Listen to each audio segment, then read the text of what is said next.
దశమహావిద్యలు ఆదిశక్తి రూపంలో దివ్యమైనటువంటి జగన్మాత, తాంత్రిక ఆధ్యాత్మికతలో మహత్తర జ్ఞానస్వరూపి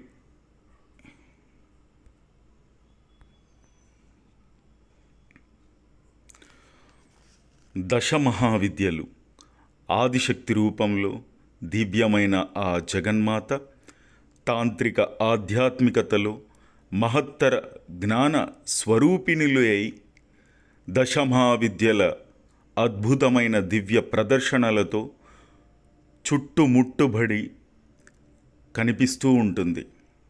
మధ్యలో తెల్లని వస్త్రాలు ధరించి ఎర్రని పుష్పాలమాల ధరించిన ప్రశాంత స్వరూపంతో ఆ జగన్మాత నిలిచి ఉంటుంది. ఆమె ముఖంలో కరుణ, శాంతి, ఆశీర్వచనాలు వెలుగుతూ సమస్త శక్తి రూపాలు ఉద్భవించినటువంటి పరమ మూల స్వరూపాన్ని సూచిస్తుంది. ఆ తల్లి యొక్క భిన్నమైనటువంటి దివ్య రూపాలు ప్రత్యక్షమవుతూ ఉంటాయి. కొన్ని ఉగ్రంగాను, కొన్ని కరుణామయంగాను, కొన్ని సంగీతమయంగాను, మరికొన్ని రహస్యమయంగాను ఉంటాయి. ఇవే దశమహావిద్యలు.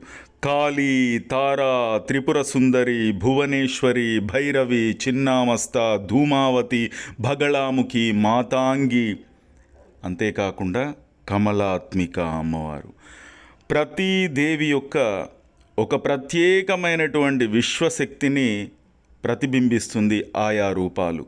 సృష్టి, స్థితి, లయం, జ్ఞానం, మార్పు, రక్షణ, ఆధ్యాత్మిక విముక్తి వంటి శక్తులన్నింటికీ ఈ దశమహావిద్యలైనటువంటి తల్లులు సూచనాప్రాయంగా ఉంటాయి.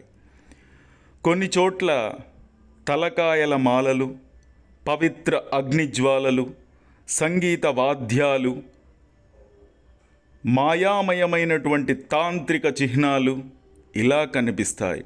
ఇవన్నీ కలిపి దివ్యమైనటువంటి ఆ జగన్మాత యొక్క జీవితం నుండి మరణం వరకు, జ్ఞానం నుండి పరమాతీత స్థితి వరకు సర్వ సృష్టిని నియంత్రిస్తుందనేటువంటి తాంత్రిక తత్వాన్ని సూచిస్తుంది ఆ తల్లి యొక్క రూపం.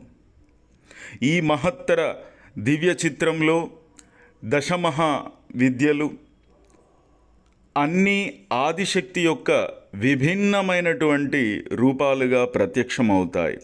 సమస్త విశ్వాన్ని నిలబెట్టే ఆధ్యాత్మిక జాగృతికి దారి చూపేటువంటి పరమ దివ్యమైనటువంటి ఆ యొక్క జగన్మాత శ్రీ లలితా మహాత్రిపుర సుందరి ఆదిశక్తి యొక్క వైభవాన్ని ఈ రూపాలు వెల్లడిస్తాయి. అసలు అమ్మ గురించి ఎంత చెప్పినా తక్కువే. అమ్మ సాకారంలోనూ నిరాకారంలోనూ అన్నింటా అంతటా అమ్మే ఉంది. సర్వం శక్తిమయం. అదే దశమాతృక అవతారం. శ్రీమాత్రే నమః.